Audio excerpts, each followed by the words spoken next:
All right, what's going on, ladies and gentlemen? You know what it is? Oh, fuck, I just spilled. Might do so on my head. So, expect to see a lot more of me now that I'm off. God only knows for how long. Indefinitely, maybe. It all depends on how this fall goes, really. And I didn't have a plan to do this. Have time off, nothing. I was quite content working, but you know, opportunity arises, and I'm not gonna pretend I was completely happy. But I know my circumstances, so I know what I kind of have to do. Anyways, I was every day that I'd make a candle, thanking God or Goddess for something. I was always debating on writing down that I want time off again to really, truly, because I'm on Suboxone, I don't think I can find my purpose or passion.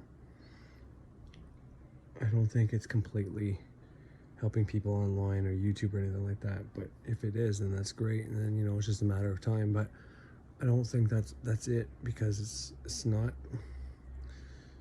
I think that's going to be maybe part of it. Maybe the YouTube will be a part of showcasing what I do eventually. I don't know. But with being on Suboxone, being an ex-opiate addict, still being an addict, struggling lately more than ever to not use, considering, you know, because anytime I go through anything tough, my wife gives me an excuse to use.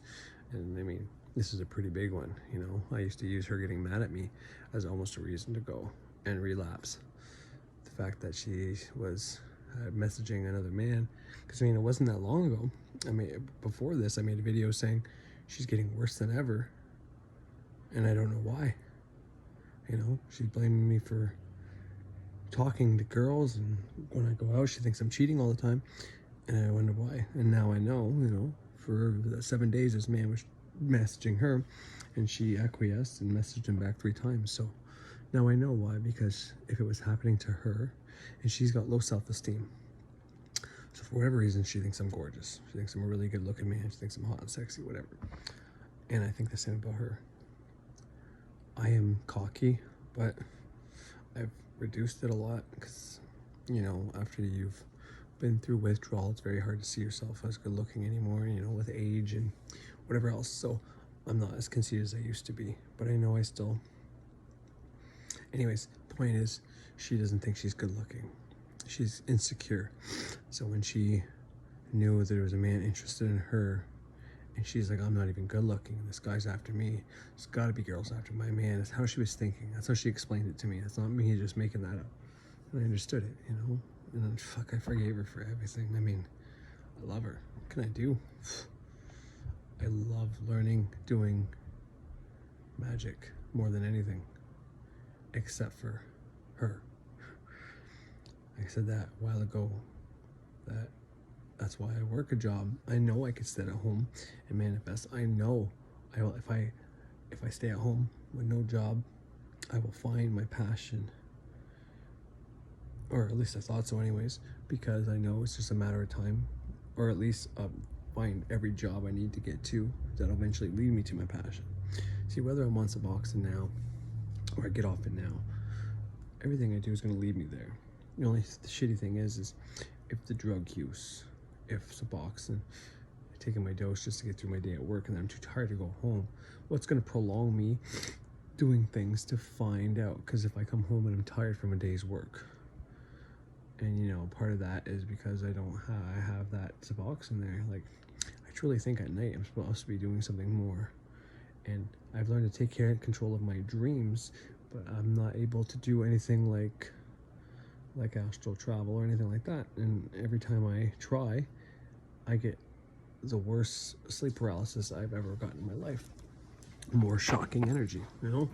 And I almost think in some ways that all these different types of, from acid to whatever, DMT, you know, psilocybin, that run that's really popular from South America, where you see the goddess there. Anyways, all these drugs that release your mind are for people that, you know, are on drugs, that they want to have an experience, but they're too physical and matter is holding them here in this matter realm, like me, for example,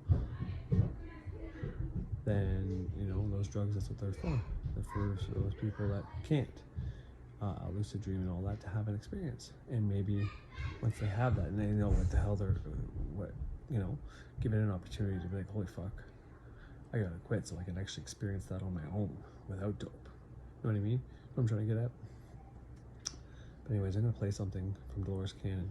This is the thing I wanted to play for a while. I don't think I've ever did a tribute to Delores Cannon, but I know the woman a lot. I don't hold all the same views on reincarnation as she does. I don't have all the same opinions, views, and belief systems as she does. And I don't want to sound disrespectful, but there are times where she's talking and I know it's full of shit. And I don't mean full of shit in the sense of she's lying. I mean that it's just her program talking.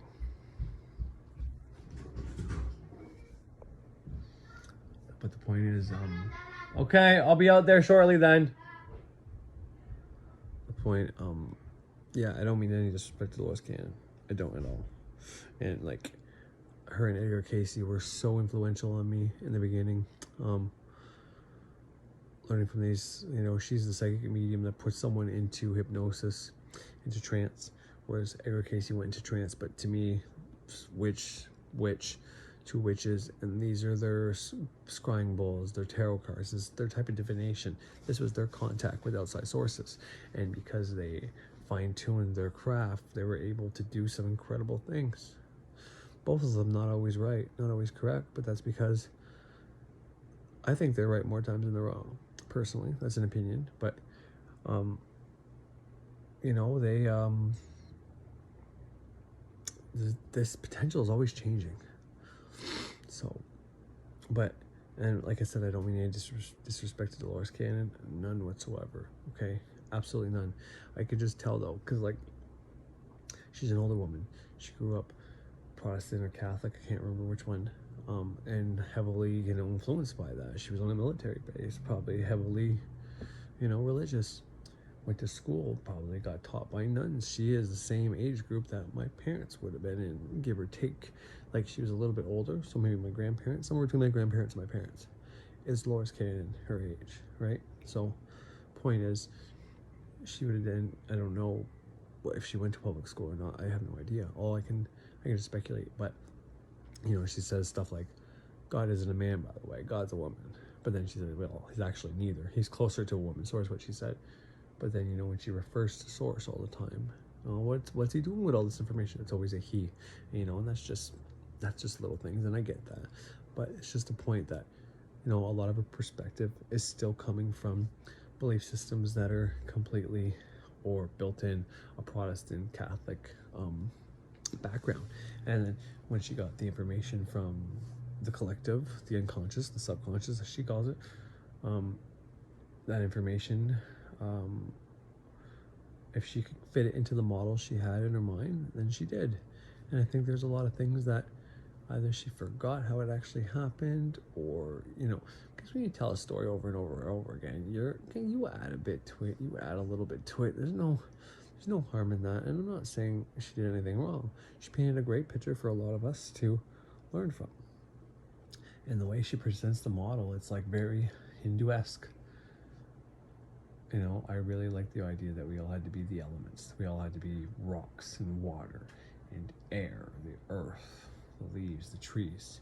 And the fact that, you know, if you were racist back in the fucking 20s or whatever, or whenever it was, or 1800s, I guess, before the 1900s, well, when you died, you came back as the race you fucking hated. And it's this experience. But once again, that is purely her, could be coming from her programming. I don't know. Or they could have really told her that. I have no idea. All I do know is there's a lot of good documentation on what she's done, and people that back her story up saying, no, it's legit. And, you know, so I'm not saying she's bullshit. I don't want anybody to think that. I just think sometimes she just added on her own little flavor while she's caught in the moment, and some things come from her belief system, but that is not a diss against her. I still do that when I fucking talk out here, and I've done nothing for any spiritual community or anything to the amount that she has. So I mean, absolutely no disrespect by that. Like, none whatsoever. You know, the reason I started listening to Delores Cannon today is because I actually turned on Thunder Wizard once again. And was, listening to his version of, reincarnation and what he believes in, why it believes what it believes, basically. And it made me think of Delores Cannon. And I forget why now, but it made me think about what she said in that interview, and I went to look for it, and I got a condensed version where people kind of cut out some things or whatever, but for the majority I got it. So I'm going to play a little clip right now, and then I'm going to come back and keep talking about it. And it is the creator of everything. There it is. And they said, your definition of God is like a tiny thread compared to what it really is. And then compare that to those people who don't even have as much information as we have or understanding. Their definition of God isn't even a tiny thread. They have no way they can totally understand it. But it is a tremendous force, and it is the creator of everything. So in the beginning, we didn't want to leave. We were quite happy there. But God became curious. He wanted to learn. He wanted to know more. So what happened was that God burst out in all directions. This is what some of the scientists call the Big Bang theory. It burst out in all directions, and when it did, all these particles flew everywhere. Some of these particles became universes. Some of them became galaxies. Some of them became planets. But the majority of them became your own individual soul. When I take people back to what they really, really look like, they always see themselves as a tiny little spark of light. That's all you are. You're not, you have a body, you are not a body. This is just a suit of clothes you're wearing, a costume you're wearing to play this part right now. But we all flew out in all these different directions, and God said, go, my children, and learn. Learn everything there is to learn. Have every experience you can. Then come back and bring it back to me. He said, there is no bad, there is no good. There's only knowledge and experiences and lessons. It's all energy. What we consider to be evil is just the way people use energy.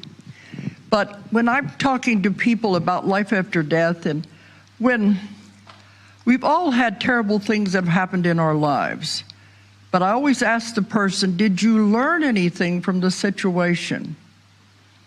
If you learned one thing, that was the reason for having the experience. But I have some clients that say, I didn't learn anything, it was just a terrible experience. They say they didn't learn anything, guess what?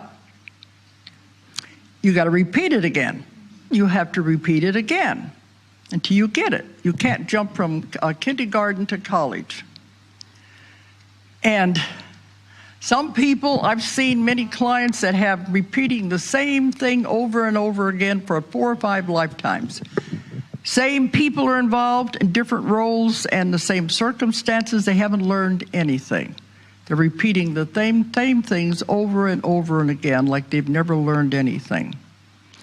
Now, the universe doesn't care how long it takes you to get past one grade, one class. You have eternity. But do you want to spend eternity working on one little lesson? Do you want to stay in 2nd grade while the rest of them are going to college and graduating? That's what happens if you don't realize what you're doing and repeating the same thing with the same people. Because I tell my clients that if you're carrying around a lot of people, they hate people. All these things, bad things have been done to them. You don't know what they've done to me. They're carrying all that baggage and garbage and junk around with them. If you're carrying stuff like that around, you got to come back and do it again. This is a law of the universe. It's a law of karma. You don't work it out in this life, you got to come back in the next life and do it again till you finally understand it and get it. So I tell them that when they don't want to forgive what's happened. And I said, okay, but you're going to have to come back next life with the same people. They said, I don't want that. I want them out of my life. Well, then you better deal with it now, or that's the law of karma. See, we're caught on the wheel of karma. Those of us that are on the wheel of karma in the earth school, we have to keep coming back again and again until we forgive and let go and get rid of all the old karma. That's what people don't understand. That's why they get stuck. That's where the majority of us are on the wheel of karma. We've lived lives in other dimensions, other planets, as light beings. I've had them go into just about everything you could think of.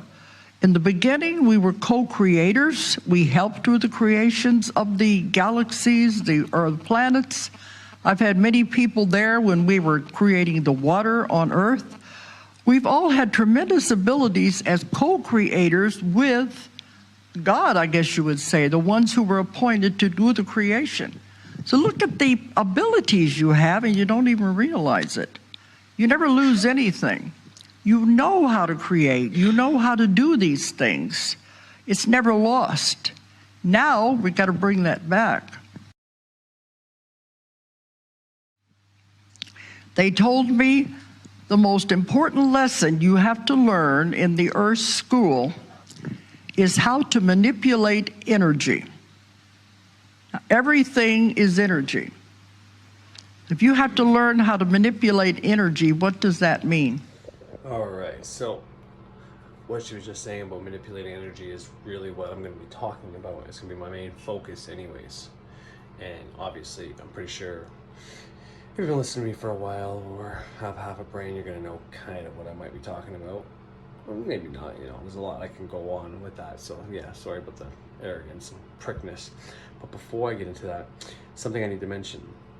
And it's about what she said about the evil. See, what people, when she said at the beginning of the clip I played was, what people think is evil is just the way people manipulate energy.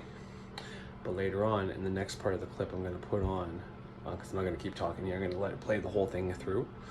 But I just want to point out one of those things, right? So she says, there's no evil, there's no good, no, there's no evil. The Creator told us that. Okay, and I'm not saying this is Delores Cannon's fault or anything like that. I'm not saying that at all. It's hard for us, even me, because I'm trying to be depolarized and I don't think there's any evil, I don't think there's any good. Yet that dude just messaged my wife and I hexed him because I think he's a waste of fucking space and waste of a fucking life, right?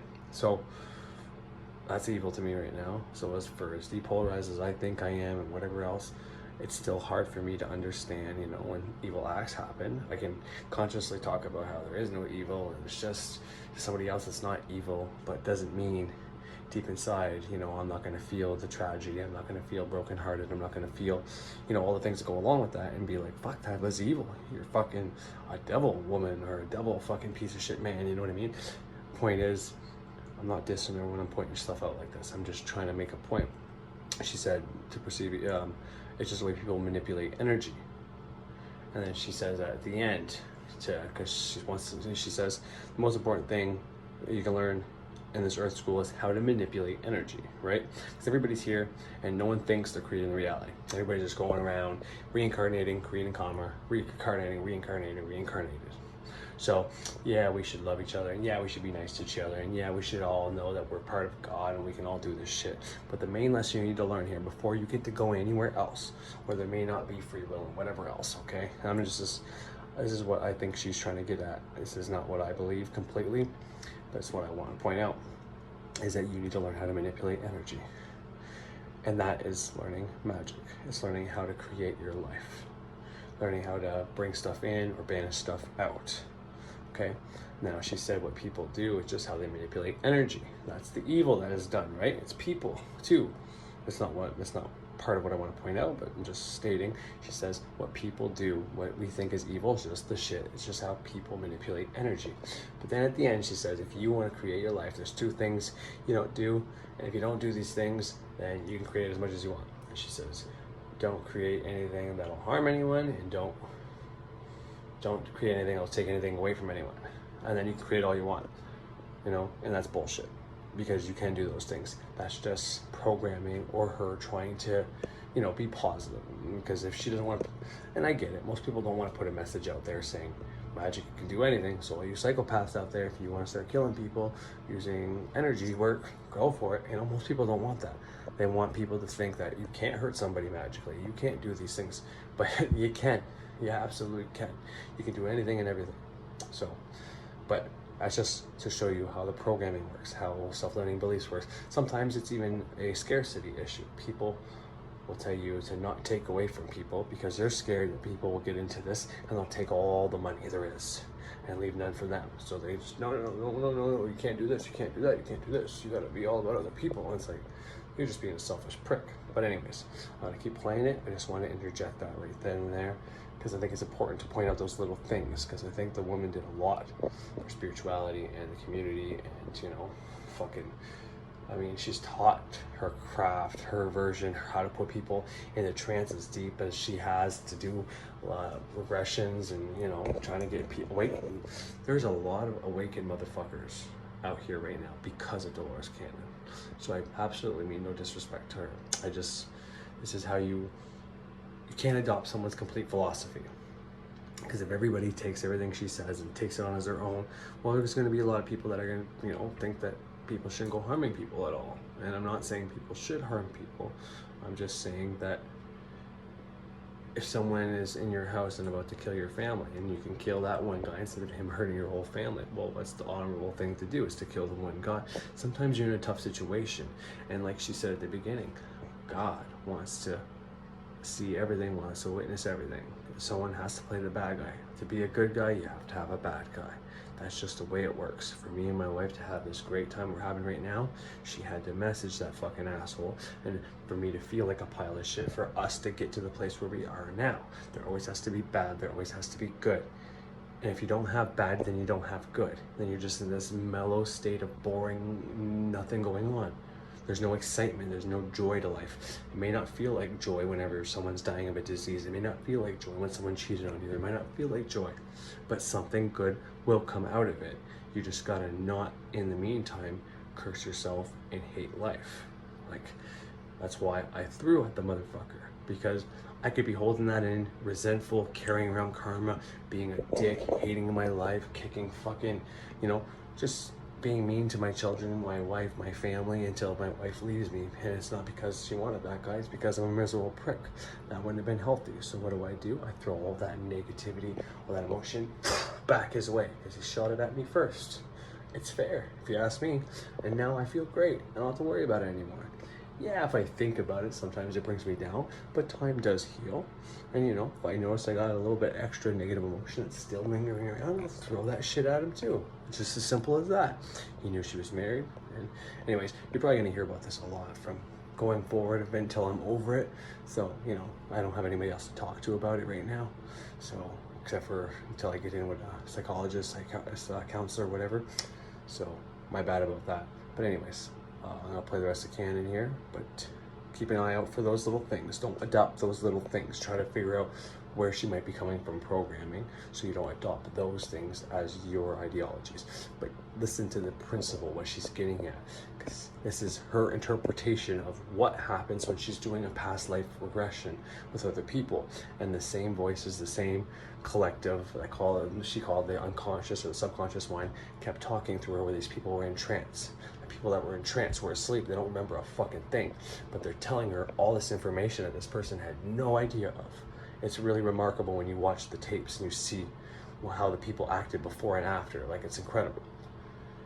So there's so much truth to this. So just try not to get stuck in taking home other people's beliefs. Find what you need to know out of this and learn from it. And yeah, it's a great philosophy, and it's a beautiful way to run your life in many ways, not always. Have to learn how to create. You can have anything you want. That's a law of the universe. But we stand in our way. They say there are no limitations, none, except what we put in our way. So once you understand that you have such a powerful abilities, you can have anything you want. And this is where we're going toward the new earth, because everything is possible. There's only two rules about creating your reality that you must follow. Two no-nos, anyway. You can have anything you want as long as you don't create anything that's going to harm anybody else. And you don't create anything that's going to take away from anybody else. You obey those two rules, you can learn how to use your mind to create absolutely anything. Don't create anything that's going to take away from anybody else. You obey those two rules, you can learn how to use your mind to create absolutely anything. I've done workshops where we show how this is possible. This is what the awakening process is all about, learning your possibilities, learn what your power you really have in this time right now. But anyway, we were sent out to do these things, to learn everything, then bring it back. Now, Earth School is a difficult school. We have lived on many other planets that have different rules and regulations. Earth is the most difficult planet in the universe, has the hardest lessons to learn. They say you are very brave when you decide to come to Earth, because they know it's going to be very difficult. And on the spirit side is when you're going over your next life and what you're going to be doing. They tell you, well, we admire you for wanting to go. We'll be there to help you, but it's going to be very, very difficult. Earth is very unique in many ways, but it's extremely difficult. One thing, Earth is the only planet in the universe that has free will. And I've had people go to planets that didn't have free will, and believe me, they could hardly wait to get out of there because it was not a happy place. Earth is also the only planet where you forget when you come in. Other planets, they know why they're here. The ETs know why they're here. They know their role. They understand about God. And so they say, you people forget everything when you come here. You forget your contracts. You forget your plan. You forget what you came for. I asked them one time, wouldn't it be easier if we knew why we were here? We knew our plan we came in with. If we knew our contracts with other people, wouldn't it be easier? They said, no, it wouldn't be a test if you knew the answers. All right.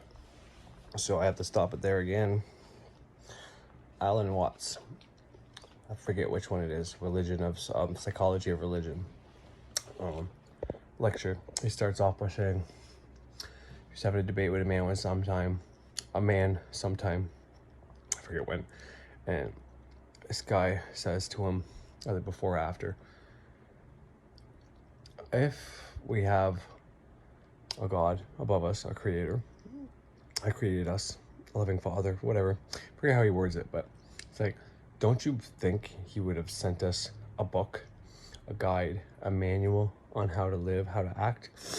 And Alan Watts says, I know he was talking about the Bible, therefore he told him a lot about where he was going with this, and he says, I don't believe he would do anything of the sort, because a loving father, a loving parent would not give us something like that. It would, first of all, take all the fun out of life, and it would fuck it up. And anyways, the way she says that, it just reminds me of that. I'll find that clip, I'll record it, and I'll put it on here so you can hear it. Just that small piece. And he goes on to say, I think the Bible should be ceremoniously burnt every Easter. And I fucking agree with that too.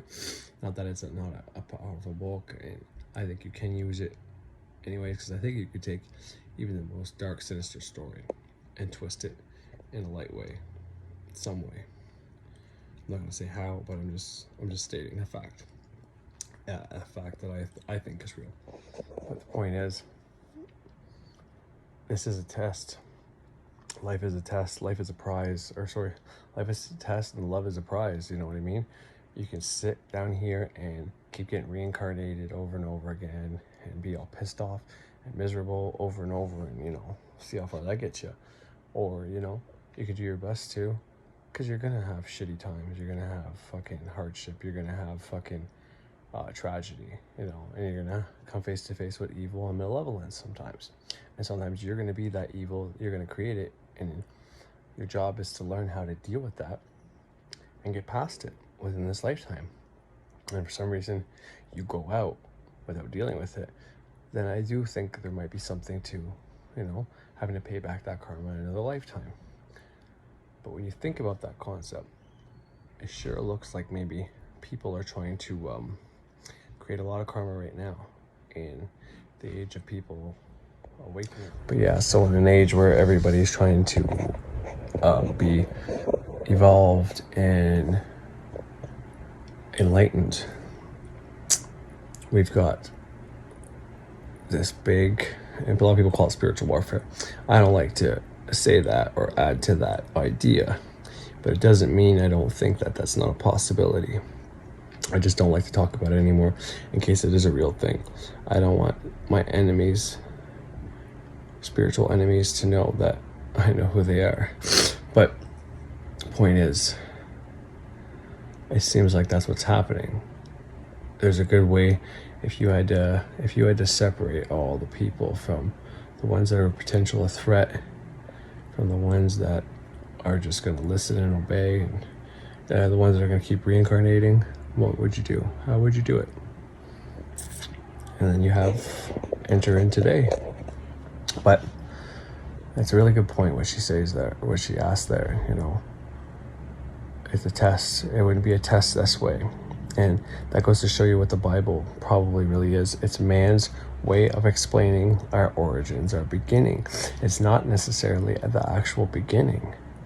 I don't think if you're a parent and you give your kid a book and say, read this book, this is what you have to do in life. This is how you have to act. Obey this. You know, that's why I say those 2 rules that she says. These are the only 2 rules. And you're okay. That's not coming from, she didn't say it in her defense. She didn't say that was coming from source or the voices, she said. That was just her conjecture, and I like that she did it like that. She didn't say they said that you just gotta follow these 2 rules, because they didn't say that. So I like that, because she put it in, that's her own words, and at least she didn't say it was from them. But you can do harm. It's probably not advisable, but you can do harm. Like I said, I'm not saying I didn't create karma by doing that. But I think there's another side to that story. I think people create karma, and sometimes you get to dish it back out to them, and I think you get a free pass. It's when it continues. It's when you go above and beyond. It's whenever you continuously do it after it should be settled. Because there is, people say fighting doesn't solve anything. I don't know about that. I've seen 2 people fight. One of my best friends, I was bullying him in grade school. We got into a fucking fight. We never fought since. He became one of my best friends. He was my best man at my wedding. Fighting solved that until he stood up for himself. I would have kept bullying his ass. I never would have took him seriously. I would have kept thinking he's a little bitch. He fucking hit me in the face with a binder and started swinging like a crazy motherfucker. And then one guy grabbed my arm, so I couldn't even fucking fight back. I was trying to knee him. I kneed him twice in the face, which kind of calmed him down, but he got a whole lot of punches in before that. Up until that point, I wouldn't have stopped. I would have kept hitting him. I would have kept choking him, doing everything I do. So, you know, you can't just take these philosophies that people say. I don't believe in war. I don't want war to ravage the fucking globe. I don't want viruses to ravage the globe. I don't want people hexing everybody every time someone pisses them off. Because when someone's, you know, what was done was a single man trying to hit on a married woman just to sleep with her. Okay? So he knew she was married. So he was going against me. He insulted me.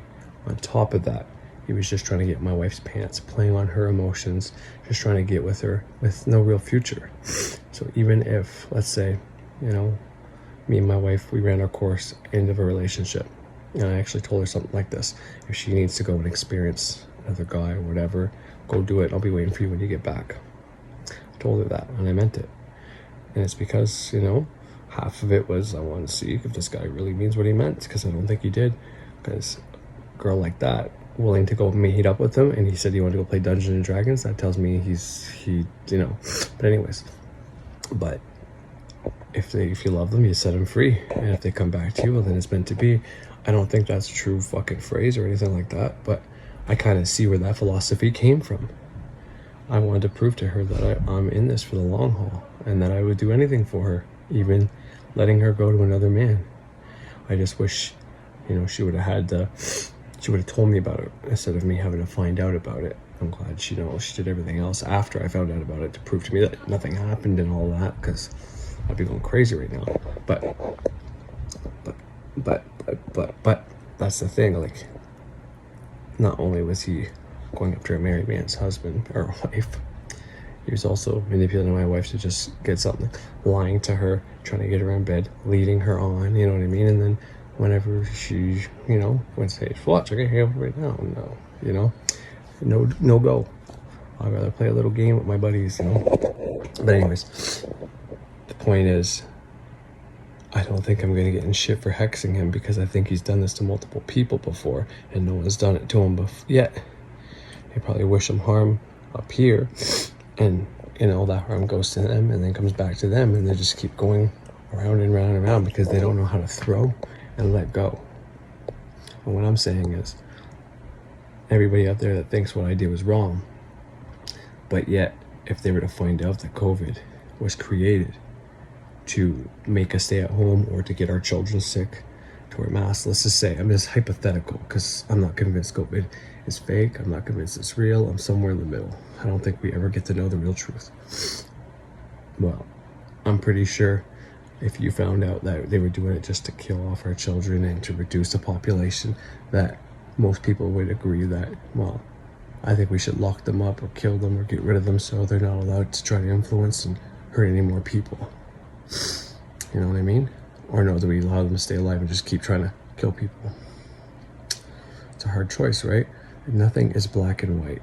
There's no decisions out there that are black and white. And sometimes you really got to look at it like, okay, well, if this person's left to keep doing what they do without any karma, they're just going to keep hurting people, and they're never going to find what they're supposed to do. You know what I mean? And that's why I set very specific parameters.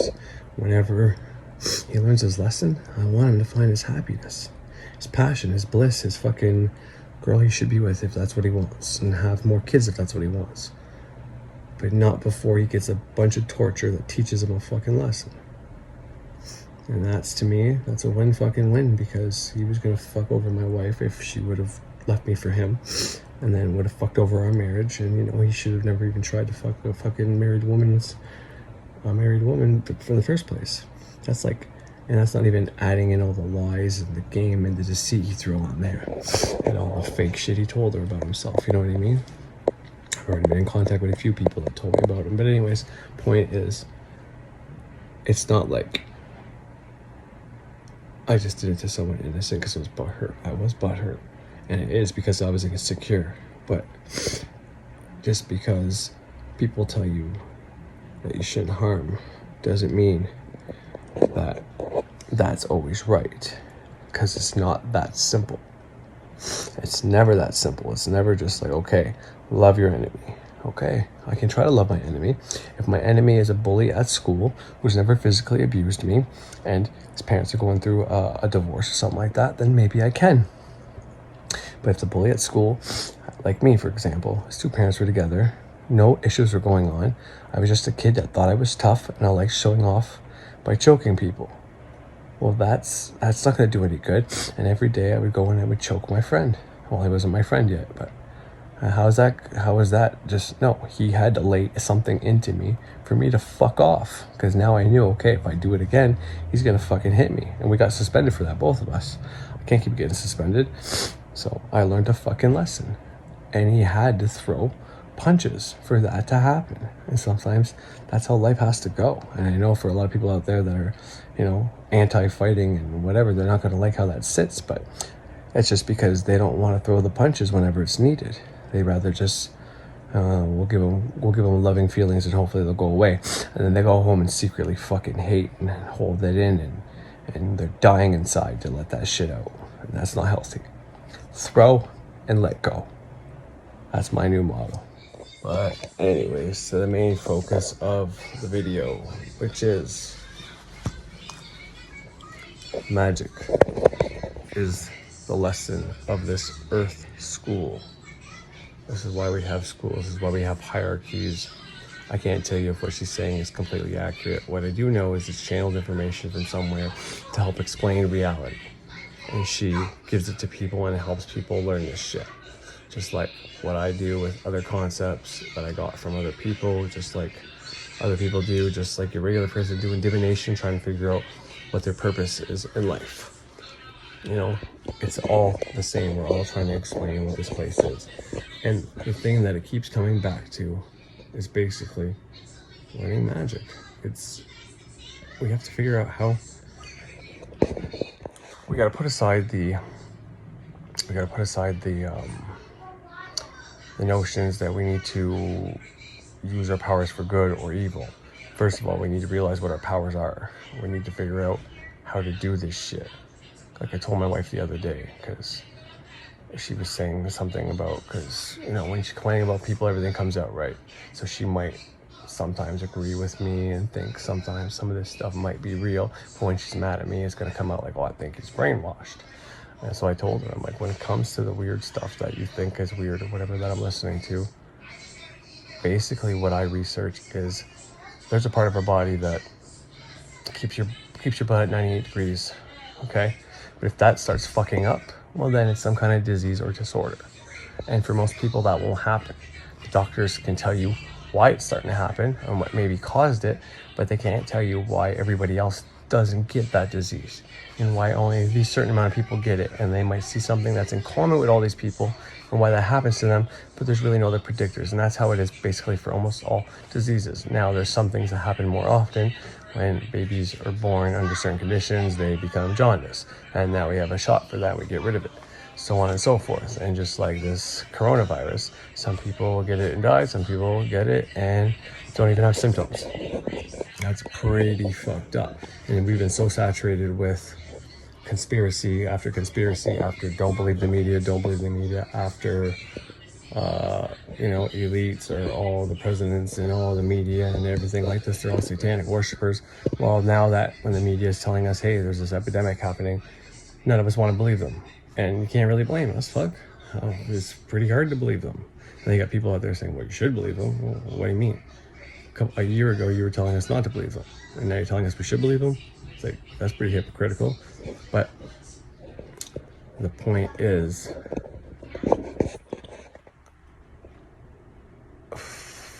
we need to learn this stuff so we know, so we can prove that we were here from the get-go, basically. There's something within us. So anyways, back to what I was saying to my wife. There's that part of your body that, every 30 days, our body's regenerating cells. Every part of our body is not the same part of the body that we had since we were a baby. My fingernails, not the same when I was a baby. My nose, not the same as a baby. Obviously, my teeth weren't. They only started growing later on. And I lost baby teeth. So there's things like that that are more noticeable. You got your baby teeth, now your adult teeth come in. Well, this adult tooth isn't the same adult tooth as the first one I got. Every 30-some days, I get new cells for this. It's not all at the same time. The human body is so complicated and elaborate that there's a different 30-day cycle for every part of the body so that you don't completely fade away one day and then you're here the next day. Or else that might be how it looked. If all your cells in your body died and regenerated, there might be a split second there where you would totally disappear. You would actually see the vibrations in between the atoms for that 1 second if they were all in sync, which would be a cool trick, actually. But the point is, that's something that's not taught. That's something you have to seek out. And if you try to tell people that, they're like, no. But then eventually, if they look it up themselves, they see that it's true.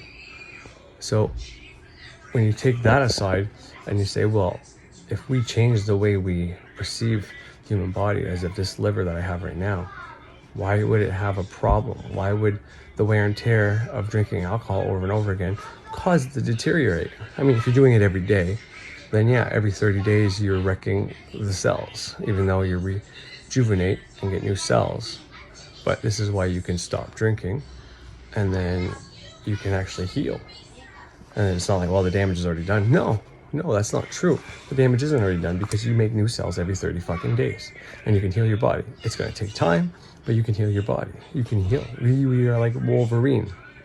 So what part of the body is that? that tells those cells to be remade and redone. And then why do some people not do that? Why do some people have cells that decide to go separate from the body, think that they are the entire body, that they're not part of this big system? Because your cells work all together, all in unison, to accomplish everything for your body. They are all listening to some superior whatever to do all the bodily functions. And when they stop listening to that, well, sometimes it's a tumor, sometimes it's a different, either disease, like I said, or dysfunction, or disorder, whatever the case is. So, like I said, the doctors can pinpoint what happens, especially with our technology today, and they can tell you what's going wrong for that to keep happening, but they can't tell you why that happens, or even more importantly, why that doesn't happen to the majority of the population, why there's only a minority that happens to. That's the part of the body that I also believe, because it's creating this, it's maintaining this. Well, it's that part of the body that is also as above, so below, as within, so without, as the mind, so the soul, as the spirit, so the soul, something like that. So as within, so without. So something is controlling what's within. It's also something's creating, what's within, recreating, killing off, recreating, killing off. A cycle, circle of life. It keeps happening within your body. Old cells die off, new cells are reborn. For every cell dies, there's 2 more born. And that's in case one of those doesn't make it. There's another one. But when that other one dies off, 2 more reborn. We are so amazing. It's unbelievable. That part of the body, if we try and practice, we can talk to that part of the body that commands, controls, and knows what to do. So first of all, your best bet is to nurture it and say, I know you got me. I know you know what's in my best interest. I know you know what you're doing, so thank you. I will never try to tell you what to do. I have nothing but faith and love and respect for you. I love you. That's the first fucking step. You gotta love yourself. You gotta trust your body knows what it's doing. If you don't trust your body to not get you sick, then your body might get you sick. You're inviting that in. You gotta know that the body, your subconscious mind, whatever's controlling all those things, the breathing that you're not thinking about right now, looking, smelling, touching, all those emotions you feel whenever you're in love or whenever you get cheated on, all those things that you can't control. You gotta love that part of you. You gotta have faith. All people that live long have ultimate faith in their body's ability to keep them alive. It's only when they start thinking that their body can no longer sustain them that they may start dying. That's your first step. That's your first step for healing magic. That's your first step for manifestation. That's your first step for everything. You need to do that. After that, it's finding the best way for you to input a suggestion into that part of the body for it to see it and allow it to manifest your reality. Whether that's sigil magic, whether that's putting a tape recorder on her at night, whether that's visualizing things, whether that's ritual magic, whether that's spell work, whether that's rune or special dancing or special poses or mantra work or yoga or philosophy maybe even, or just writing things down, some kind of channeling, like Delores did. She was speaking to the part of her body through other people.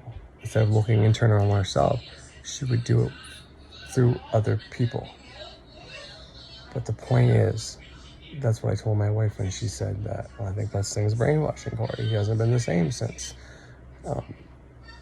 And which is the case. I told her, I'm an addict. I've always been and I always will be. I can be addicted to working out. I can be addicted to drugs. I can be addicted to drinking. I could be addicted to gambling. I could be addicted to knowledge. I can be addicted to sex. I mean, we've had sex every day since we got into that fight. So, I'm an addict. I don't do anything half-assed. I do everything full fucking fledged like addicts do. We do it all or nothing. If I'm not learning about a cult or not high, I'm sleeping. It's the next best thing. You understand? Well, not anymore. Now it's sex or whatever. But the point is, we do things, we go big or we go home. And I get addicted to too many things like that. But like I try to explain to her, I'm not brainwashed. I'm just addicted to learning. I'm addicted to whenever I learn something, I put it into practice and it happens. But truth be told, I've just been doing more learning than my practice. So it's always the hard balance for me. I do my bare minimum to manifest things, but I haven't been trying to change my life. I haven't been trying to, fix the things that I know I should fix. I would just make my podcast, make my YouTube channel, do my ritual for my grade that I'm in, and then, go to work the next day. That's all I was doing. I was in a rush, So, but the point is, that's what you should be learning. The reason I promote the Great Work of Self-Transformation is because of the depolarization work techniques, whatever you want to call it.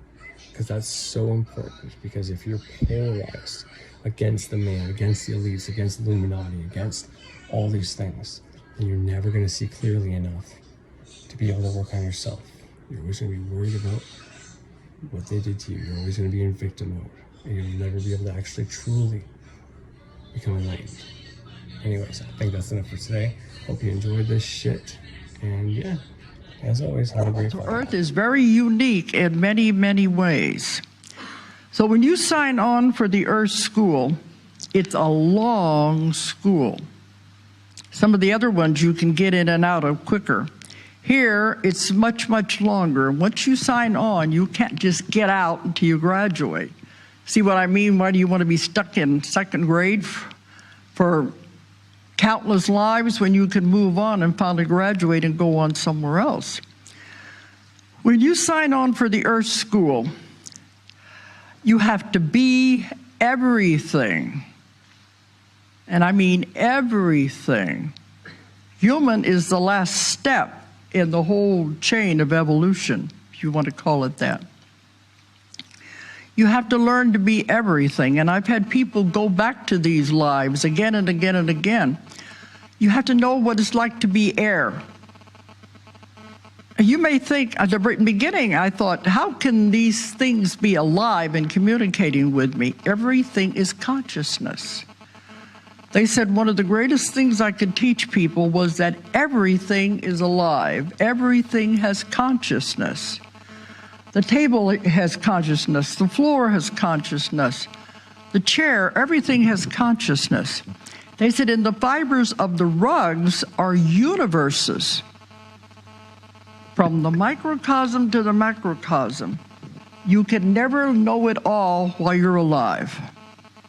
The brain is not the brain, it's the mind. The mind has no concepts to truly understand what it's all totally about. We'll understand once we die because then we're out of the human body, but there is nothing that can totally explain. That's why they give me little crumbs.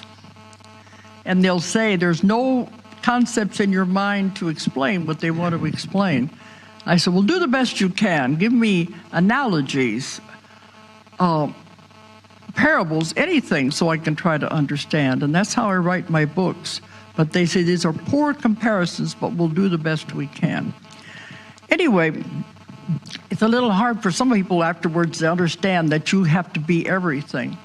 But I've had many people be air, water, dirt. I've had many, many be rocks. You'd be surprised how many people have been rocks. And part of the session, I always ask the subconscious, why did you show that life to the person? They don't always go back to past lives as humans. I'm beginning to find out those who go back to past lives still have karma to repay. But many, many are going back to lives when they were all these other things that we don't even consider to be alive. So I said, why did you show her that life as a rock? And the subconscious said, she thinks she doesn't have any freedom now. Imagine what it was like to be a rock. You get what I'm trying to say here? So then you have to be all of these things. Then you have to be in absolutely every situation in the world. It's possible. Many of these you'll experience in one lifetime. Other times it may take several lifetimes. But you have to know what it's like to be on every side of every situation there is. Rich, poor, everything you could think of.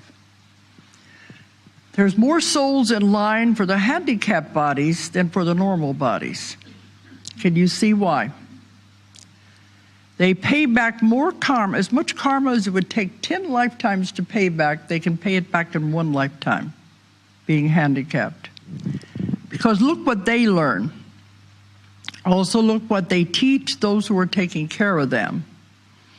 And what do they teach everybody who sees them? A lot of karma being paid back. How do you react when you see someone in a wheelchair or a retarded child?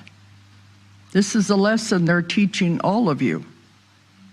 That's why if you look at things a little different, you're going to see a whole different view to all of this. When I see somebody like that, I usually think, you chose a hard one this time, didn't you? But you start looking at things a little differently, you're going to see a lot of wisdom in all of this.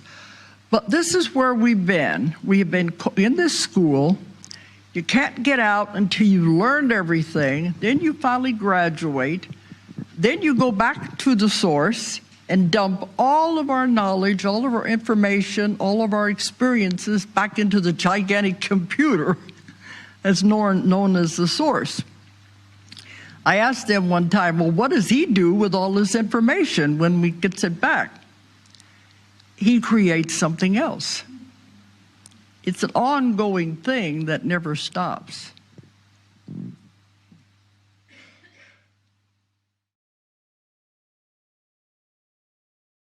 In the beginning, when life was created, these certain ones of the ETs, that's their job, to go all throughout the universe and find planets that are capable of supporting life and to put life on those planets.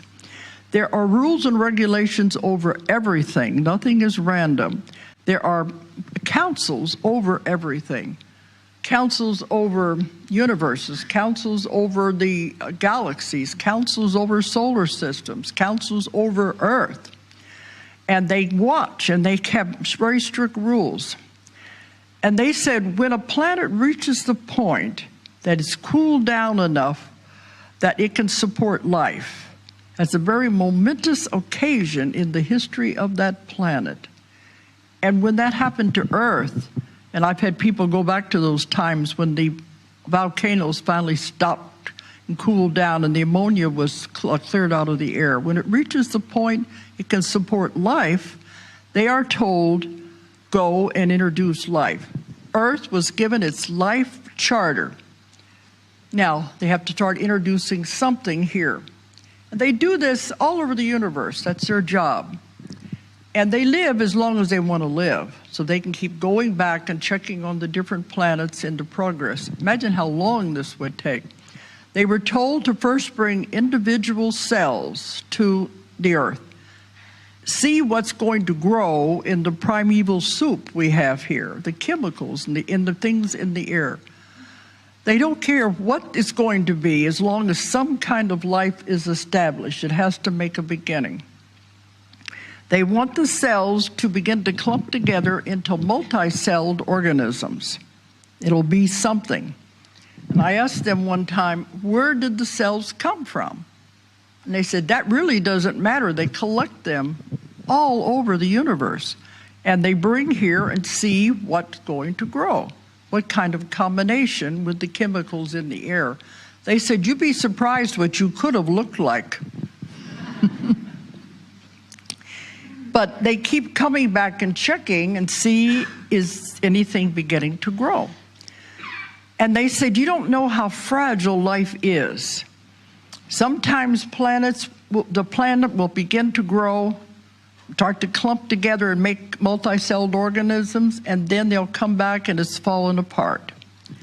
And they have to go back to the councils and say, now what do we do? Do we start over again? Or do we just say it's a dead planet and leave it alone? So this is their job, to keep going. If they can get something to grow, then they come and watch it. I've had people go back to lifetimes when they were the seeders getting plants growing. A lot of the plants were brought from other planets. Animals were brought from other planets. And they were called the seeders. Other ones have gone back to lifetimes when they were the recorders. The recorders are the ones that are recording what is surviving and what is not. So they keep a record of it. So this went on. I've given hours of lectures just on this part, so I'm going to skim it very quickly. This went on for however many millennium until finally there were animals, and they had to come and say, now we have to create an intelligent human being. And I asked them one time, I said, wouldn't intelligent life have just happened on its own, indigenously, by itself, without somebody planting it and keeping it going? Said it might have, but it would have taken Earth millions of years more to create an intelligent individual if it's left without supervision. So they have done this throughout the galaxies forever. That was the way they were created, and it was their job. And eventually, you know, we're going to do the same thing. You know, our scientists, if they're out there exploring other worlds and they find a world they think something is going to grow, don't you think they're going to do it? It's the curiosity of humans. So this is what they've been doing all that time. Okay, now we have you have to create an intelligent being. They chose the ape because the ape had a large brain capacity and it had hands. Have to have something that will be able to make tools and begin to build a city. Actually, they said the dolphin is the most intelligent being on Earth, but you couldn't very well use a dolphin. The brain would be okay, but how is it going to create tools and make a civilization? So they picked the ape. We are 98% compatible genetically with the ape. You can give an ape blood and it will live from humans. That's how closely we're related. So they began to create that, and that went on for a long, long time, till eventually we got to something that was half animal, half human. It was very primitive. But as the civilizations began to evolve, with their help, they kept coming back and genetically manipulating to create humans. Then they had to start giving the humans gifts, things they needed. And they came and lived among the developing humans. Every culture in the world has the legend of the culture bringer. This is the one who comes and teaches them things. The American Indian has the corn woman who comes and taught them how to plant corn. They have the ones that teach them about fire, about hunting. These are in all the legends of the world. And in all of these cultures of the world, the culture bringer always comes from the sky or from across the sea. And these beings lived among these developing people to show them what to do and how to develop. And because they lived as long as they wanted to, this is where your legends of the gods and the goddesses came from. And in many of my sessions, they'll say, why do they call us gods? We're just beings. We're just doing our job. But this is how they developed. And when something else was needed, they would teach the developing species how to do this. Okay, I back up. I forgot one thing. They said when they were creating this wonderful species of life on Earth, they said, let's give this beautiful planet a creature with knowledge, intelligence, and free will, and see what he does with it. Then they said they have one directive, and if you've watched the Star Trek movies, it's the prime directive, the directive of non-interference. And Star Trek is not fiction.